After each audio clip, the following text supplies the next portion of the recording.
Hello, everyone, and welcome to the Very Reasonable Pilot Podcast. I am your co-host, Charles Long. With me, as always, is my host, Jake Gloth. How are you doing today, Jake? I am astounded, to be honest, because just so you all know, Charles just started the intro immediately, and usually he just talks about random stuff for like half an hour, and then he does the intro, and we actually start the podcast. But he's efficient today, I guess. Yeah. Did you hear how I did the intro different than I normally do? I didn't. I was too astounded that you were doing it. Oh, I called myself the co-host and you the host. Oh, did you? That's interesting. I don't think that's how that works. Our mutual friend Joe has been telling me that there's going to be an unresolved power dynamic if I don't do that. And that eventually, when this podcast becomes the number one podcast in the world, we're going to split up because I called myself host. So it's your pitch this week. So yes, today I have a pitch ready. It's called Digital Walls is the name of the pitch, the title of the pitch.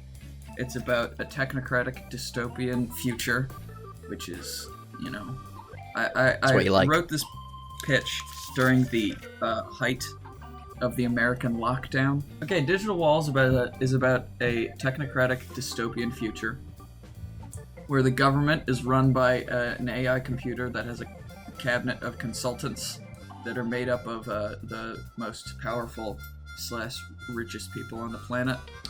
Like, they're all Jeff Bezoses and Elon Musks and stuff, you know? Yeah. Wait, the president is a computer? Yeah. Okay. Yeah, it's like an AI. No, I feel like we had this conversation before. Yeah, because I've pitched the idea of, but in reality, like when we were not on a podcast, being like, hey, I think the government should be run by a computer. Yeah, but then you also mentioned that you think that the cabinet could sort of help out with the robot. Yeah. Which is what you have here, except it's a bunch of rich people. Yeah, it's a technocratic dystopia, not a technocratic utopia. That's not a very interesting TV show. What if you just made a show that was where everything was perfect and fine? There was no conflict ever. Just a happy show. It's like the Teletubbies. Yeah, Those guys. But like even less conflict in the Teletubbies. Oh, I think it'd be pretty boring. The show's just everyday life, just happy, wonderful. But everyday life isn't happy or wonderful. No, everyday life in a utopia. So like one episode is like, Billy breaks his arm and then he goes to the hospital and it gets fixed. Billy gets diagnosed with testicular cancer, and then he gets his testicular ball removed and they replace it with a robot one that's completely functional. Or, it's like a perfect utopia and they just immediately fix it. It's fine. Yeah. It's cured. Whatever. All right. Well, do you want to talk about the TV show or about this bad TV show that you've come up with, where there's no conflict and everything works out? I guess we can talk about your bad TV show. Okay. Well, there's a virus happening in this technocratic dystopia that causes complete paralysis of the entire body while maintaining like mental faculties. Yeah. So I imagine that people don't go outside very often. You know, they stay inside, they're isolated, and they interact and talk with people using VR technology. Ooh. Yeah, so it's a little bit like a Ready Player One, except not terrible. Okay. And everything isn't based off of pop culture from the 80s, because that's pretty lame. Is this the sort of expanded version of your that one city in Fear and Loathing in 2084? No, because I imagine that city as being in kind of a wasteland, and there were just like small buildings around, and you put the VR goggles on, and it was like a giant palace. Yeah. Whereas this is like everybody's in their tiny 12 by 12 rooms or whatever. That doesn't seem that small, but you know what I mean. Small rooms, 6 by 6 rooms. Okay. And you're not really allowed to leave. You're not allowed to leave the room. You get government food stuffs delivered to you once a week. So you're stuck in this room and you're in this VR world, right? Yeah. And the food, is it like you have to get out of the VR to eat the food, or is it the government like sort of gives the food in a machine, gives it to you when like you're eating food in that world? No, it's like you get a box full of like stale crackers and like government ration foods, you know? Yeah. Like just like Soylent Green, but it's not made out of people. It's just like little protein tablets. And you can put on your VR goggles and pretend it's like a nice steak dinner. Yeah. Okay. So this story, It's like what's it called? That scene in Blade Runner. You know, he like holographed over the food or whatever to make it look better. is it the new newer one or one, the? yeah. I haven't seen the new one. Oh. Sorry, I've only seen the old one. So yeah, everyone who gets the disease, the government can't just like put bullets in the backs of their heads and get rid of them. So they take them to rehabilitation facilities where they get put into these like sort of giant sacks of amniotic fluid, Like the Matrix. like the Matrix, but their minds are completely like they know what's happening. And they just have VR goggles put over their eyes, and they can like select things to do with their eyes or whatever, and they have something over their mouth that constantly feeds them enough to keep them alive. And there's just millions and millions of people in rows and rows just hanging. How do you get sent suspended here in the again? air. Sorry. If you catch the virus, Oh, okay. which I haven't come up with a name for yet, but it causes complete bodily COVID paralysis. 2084. COVID 2021. Oh yeah. So our three main characters are one. Her name is Natasha. She's a 16-year-old girl who lives in the country with her extraordinarily wealthy parents. She gets tutored, and everything, like all of her schooling. Does she actually live in the country? Yeah, Or does she live in like the apartment and it looks like it's in the country? No, she's extraordinarily wealthy, so it's like her family has thousands of acres of land that no one is allowed on. And they have like automated robotic like guards to shoot anyone who comes on the land. Oh damn, okay. It's a technocratic dystopia. Shit's crazy. What's her name again? Natasha. Natasha. Alright. Natasha, she lives in the country. She's 16 years old. She's just, trying to find more about the world while her parents are trying to keep her as contained and insular as possible. And then our second character, his name is Carlos. He's a mechanic who is living/working in a body shop, and he has a sort of like a relationship going on with his next door neighbor. So obviously they can't actually physically see each other. So they're all just stuck inside, and they have to communicate through a window, and they can see each other like through the window, and they're like, hey, He's got two little robot buddies who live with him in the body shop, and he is trying to work his way up from mechanic to manager. Oh, okay. Wait, so who's the manager then? If he works just with two robots? I don't know, just some fucking pencil-pushing nerd who lives in a different part of the city. But I don't understand though. So everyone stays in their rooms, but he works at a mechanic shop? Is this in the virtual world or is this in the real world? No, the mechanic shop is his room. You get the job and he moves in there, and it's completely sterilized, and then he moves in. Okay. It's like a weird transfer system, And then our third main character is Winston. He is a pirate radio host who lives in the slums of the biggest city. Is this how you put yourself in? Yes. Okay, that's what I thought. Well, also because I want three separate parts of society. So I have the really rich, we have the medium, and Carlos the mechanic. We have Natasha, the really rich person. Carlos the mechanic, who's just a working, medium income kind of guy. And then Winston, who is living on the barest minimum necessities, and he doesn't leave his house. And he's just this crazy lunatic who's constantly a massive conspiracy theorist, constantly like hacking into things, interviewing people, threatening people. He's the only one who would actually leave his house throughout the show, whereas everybody else would stay in their confined areas. But Natasha's confined area is obviously a gigantic 100-acre compound with woods and stuff. I imagine it's sort of like how all really rich like celebrities and stuff all have like ranches out in the Midwest. that It's they one of go those to. ranches. Okay. Yeah, that they go to whenever shit gets sour. You know, like you noticed how when all the Corona stuff started happening, all the celebrities just got in their private jets and flew to their ranches in like Minnesota or Michigan or whatever. We should go to our ranch. Yeah, we should. Our VRP ranch. Yep. That's what it's called. VRP Ranch. I love that. VRP Ranch. Yeah, the podcasts, they flow like wine. Yep. It's all just in VR. That's the sad part, though. Yeah, it's VR, and we're actually just both sitting in a small outhouse. 2x2 outhouse, yeah. Like, both on the same toilet, butt cheeks pressed together. That's how we do it. You're like, move over. Yep. You know, that sort of thing.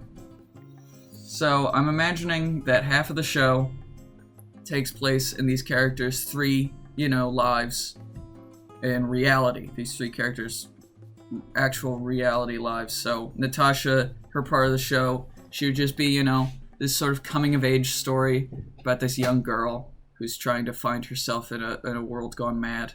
Yeah. Carlos is like sort of a workplace comedy. He's got his 2 little robot buddies who I imagine they talk, maybe they don't. I don't really know. I'm thinking MST3K. You know what I'm talking about? Mystery Science. Yeah. No. Mystery Science Theater 3000. Oh, okay. Yeah. I'm imagining it's just like kind of a bumbling comedy where he's trying to woo this woman across the next door and like only through a window. Well, it could be. You could add some serious parts where like he tries to leave his room and go meet her. Yeah. Hang out. They try and do a Winston in 1984 where he goes to meet his girl and the government's like yeah, or maybe they can meet on the roof or something and they have a picnic on the roof or something. Yeah. And then Winston's thing, I forgot to say, he's a failing pirate radio host. He's not like popular in any way. Okay. He's really, just kind of this really lone nut screaming into the void. You're really just projecting yourself onto this guy, aren't you? Yeah, I figure why not. Okay. And then the other half of the show is them in VR in an online like chat room, but it's an actual room and they're all VR and they each have their own VR avatars. And I imagine this half of the show is animated, at least in a different way than the other half. If the other half is animated, is that how all of our characters are connected through that VR world? Yeah, they all hang out or something. Winston's avatar is a chimp with a smoking habit and a robotic hand. Okay. Natasha's is an enormous werewolf covered in cybernetic augmentations. And Carlos's avatar is a small robotic man who can turn into a motorcycle. All right. Yeah. I tried to let their, personalities reflect their characters. Those are some pretty zany characters. Yeah, we're getting weird with it, man. And we can have plenty of other people wander through the chat room. They just have talks. I'm imagining this is not a big action show. It's more of it's a comedy, but it's also about just people talking to each other. So it's just them in a chat room. Is that how they know each other? That's how they know each other. They just randomly meet on a chat room, and they don't tell each other, like, oh, my name's Winston, and I live in the slums. But it's like, Mr. Wisconsin, that's my name, and they just, talk about stuff, and they're like, man, I really love that movie, that classic movie. Blade Runner 2084. I was gonna say Fast and Furious 7. Just because, Fast and the Furious 7. I've never seen it. Is it good? Probably not. Probably not. I haven't seen any of the Fast and Furious since the first one in like the 4th or 5th, I think. I mean, it's probably good in a bad way. But yeah, I'm imagining these characters are each, all 3 of them are living their lives. Winston constantly thinks he's stumbled upon this incredible conspiracy theory, and he shares it with his friends Carlos and Natasha, and they constantly, and like every single time, they just poke very obvious holes in it. No, that's funny. But I imagine it's like the government, they're taking our poop. Their poop, the poop it's being stolen. They're making it into the food. The food is the poop. I'm like, well, that wouldn't make any sense, would it? Yeah, poop doesn't have any nutritional value, so why would they make it into the food? Also, wouldn't the food taste like poop? And it's like, no, it tastes like you just don't get it. It's the poop. No, the food. No, it's poop. It's poop. Maybe they're food pellets. If you're poor, the food pellets all taste like one thing. Oh, so that's why he thinks it's... Yeah, what if he's right? What if that's the thing? He's right with all of his theories at the end of the show, but he's just so poor that that's why they're right? Like, this doesn't affect Natasha or Carlos, or maybe some of them do. I would imagine Carlos and Winston have similar problems, but Carlos is dealing with them like a rational person, and Winston's just this fucking lunatic. And Natasha is dealing with her own problems of the coming of age in a world gone mad. And I think her father or mother or both can be on the cabinet that's running the AI government, puppet government. Yeah. And maybe there could be a subplot that could turn into the plot of the show where they discover that their beautiful daughter Natasha is making friends with these unsavory characters on the virtual reality internets, so they send out a bunch of assassins to kill them.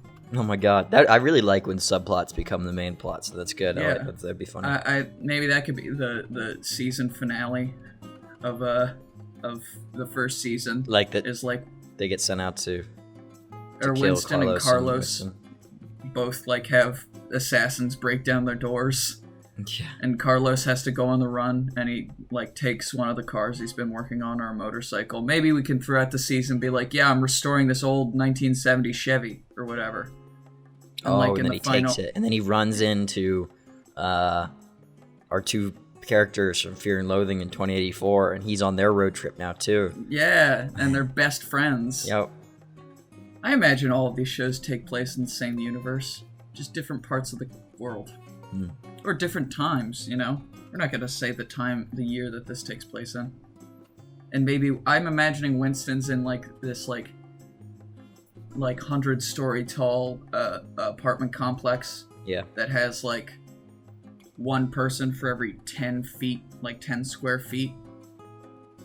So maybe the assassins are trying to get him, but, like, it's really hard to navigate the place, and it's like their numbers aren't super clear, and so they like kill the wrong person like 6 times.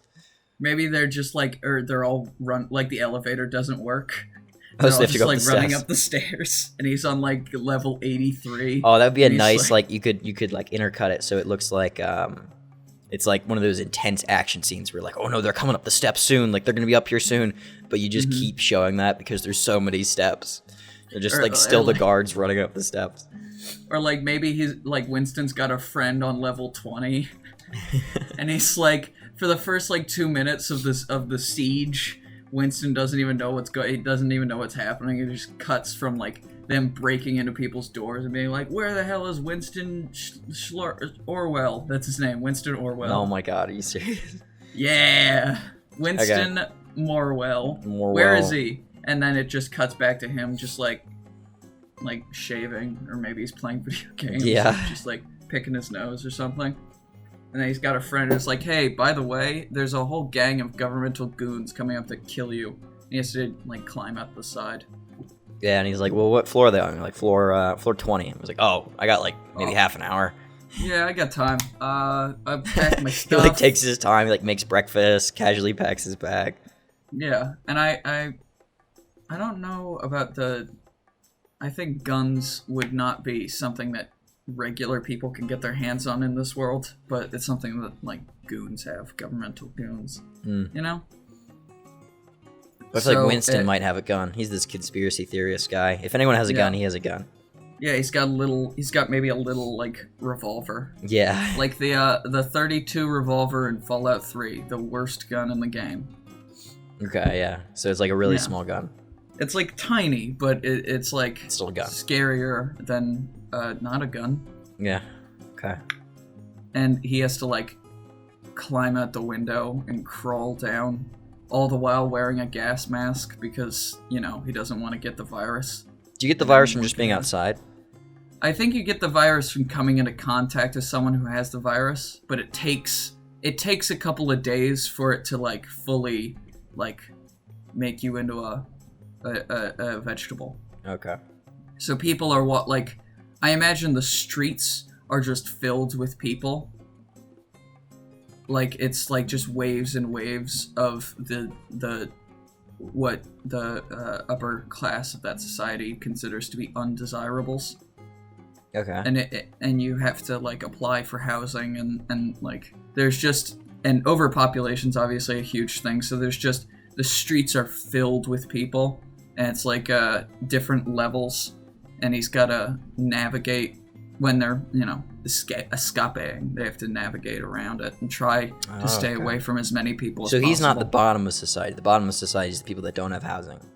Yeah, the bottom of society is like, you know, is the people who don't have housing and can't apply for housing or haven't been given housing for some reason.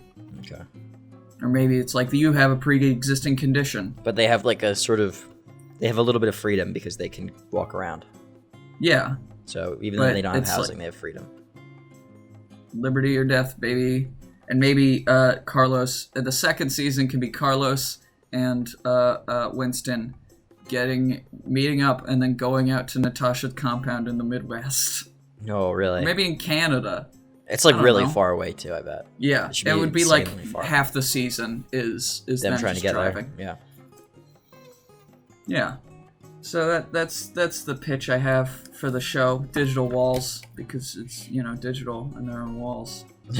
Yeah, I liked it. I thought it was really good. It was an interesting I think idea. we can have the VR world be, you know, I'm a big fan of worlds that mix different types of design philosophy. So, you know, animation in the VR world and live action in the real world. Is that what you're saying? Yeah, or maybe 2D animation for the real world and 3D animation for the virtual reality, or maybe vice versa. I don't know, but I'm thinking like the VR world is this weird surrealistic mixture of 20th and 21st technology, like 20th and 21st century technology. So it's like everything has the same vibe, but it's all like a mixture of the 70s and the 90s and the 2000s, and it's just this weird thing, whereas the actual world is this, you know, dystopian, everything's being barely held together with duct tape and stuff. So yeah. Okay. I like it. It's good. Yeah. Do you have any ideas? Anything you would add? Maybe a dog. A dog? Nah. I think your three characters are good. I think they both have good storylines. Maybe something more with Carlos and the girl, though. Like, does he bring the girl with him when he leaves? Maybe. That could be a thing. Maybe, like, halfway through the first season, they have their first, like, official meeting where they're on a roof and they have a picnic together. And then he's gonna tell her I love you. And then the governmental goons break down his door. It's like, I can't put her in any more danger. Oh, or what if she comes with him? Okay, hear me out. She comes with him. She's on the road trip. And the government keeps finding them. And that's because she is really a government spy. Oh, shit. Plot and his heart's broken. Yep.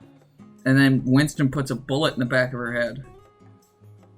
Oh. Because that's something Winston would do. Damn. You know. Wow. Just shoots her. I was going to say that they just leave her somewhere. No, I think Winston be like, no, you can't. Bang! Wow. And then Carlos and Winston are just like, they are on edge for the rest of the thing because they don't trust each other. Because Winston's like, she was a snitch, and Carlos is like, I loved her. It's like, you didn't love her, you loved who she said she was. You son of a bitch. You loved her character. You didn't love her. Wow. And it's like, have you ever been in love, Winston? And it's like, no, I've only ever loved one person. That's my mama. And then he shoots his mom. And then it's like, wait, Digital is walls. your mom alive? And it'll be like, nope, she died when I was 2 years old. Oh. Wow, that's kind of morbid. Yeah. I'm imagining Winston has had a kind of a hilariously tragic life. Where like everyone he knows or has any relation to has like died horrifically or in some strange way. Or just been like, is like, oh, I remember being a 10-year-old child. I remember my 10-year anniversary birthday. Not anniversary. I can't talk. I don't know why. I remember my 10th birthday. It was so great. We got to eat the family dog. It was fantastic. Yeah. I'd never tasted something that tasted that good. Oh, so it's like he doesn't realize that it's as tragic as it is. He thinks it's great. Yeah. He thinks his life is pretty normal, but then he'll be like, yeah, I remember my 12th birthday. They cut off my pinky toe. That's one of the... Yeah, that's what we do. You didn't cut off your pinky toe for your birthday? That's weird. And then Carlos and Natasha are both looking at him horrified, and he's like, what? Because I imagine Carlos came from a sort of, not an upper class family, but like a middle to upper class family. So he had a house, but it was connected to other people's houses, but there was enough room to like, he had his own room, and his mom and dad had their own room, and his sister had her own room, and that sort of thing. But some space, yeah. And he was like, I want to make it on my own. I'm going to be a mechanic. Yep. And then he does. And then he ruins it because he talks in a chat room with some rich girl. Yeah. Yep. Don't hang out with rich people. That's the moral of the story. It really is. Winston will be like, yeah, don't hang out with rich people. And maybe there's a subplot where Winston's like, yeah, when we get to Natasha's, it'll be great. And he's secretly planning on, like, assassinating her family, yeah. Yeah. Yeah, I think that's good. Okay. That's my idea. It's brilliant, Charlie. You're a genius. God. Thanks. Smartest boy that ever was. I don't tell anyone else that because they won't believe you. No, well, they already don't believe me. Yeah, it's true. All right. Well, thank you everyone for listening to the Very Reasonable Pilot podcast. I've been your co-host, Charles Lung, and with me as always has been my host, Jake Gloff. That makes it sound like I am, like, you're my host, like I'm a sort of parasitic I mean, you kind of are in a way. You kind of are my parasite. Yeah, I'm just a parasitic organism that feeds off of his life essence. Yeah, feeds off my podcast abilities. Mm-hmm. Yep. Well, you can check us out on Twitter, YouTube, all those things, all the social medias. You can find me on Twitter and Instagram, and you can find Jake nowhere. He doesn't want to be doesn't want to be seen or heard or known. But please give us a like and a subscribe and a smash that bell. I'm gonna be that asshole. Smash it. Don't smash it. You'd probably break your screen. That'd be smash it. Take your genitals, whichever one you used to have, and then slam them into the mic, into the mouse, into the mouse, and smash it. You probably shouldn't do that. That's kind of gross, to be honest. Yeah, I mean, wash your mouse afterwards. Yeah. Unless it's a public library, then just don't do that at all. Thank you all for listening, and if you were in a VR world, in this world of digital walls, what would your VR avatar be? I hope it's some really normal, just like a dude. It's just you. That's your avatar. It's just exactly you over again. I want my avatar to be Matt Damon. I feel like there'd be a lot of people that would, like, there's like a default avatar, like a default male and female avatar, and a lot of people just that because they're boring. I know, because they're so fucking boring. I would pick a robot or something. I think I'd pick default male just to piss you off. I would beat you to death in VR. Okay. Bye, everyone. All right. I'll talk to you soon. I love you all. Kisses. Mwah.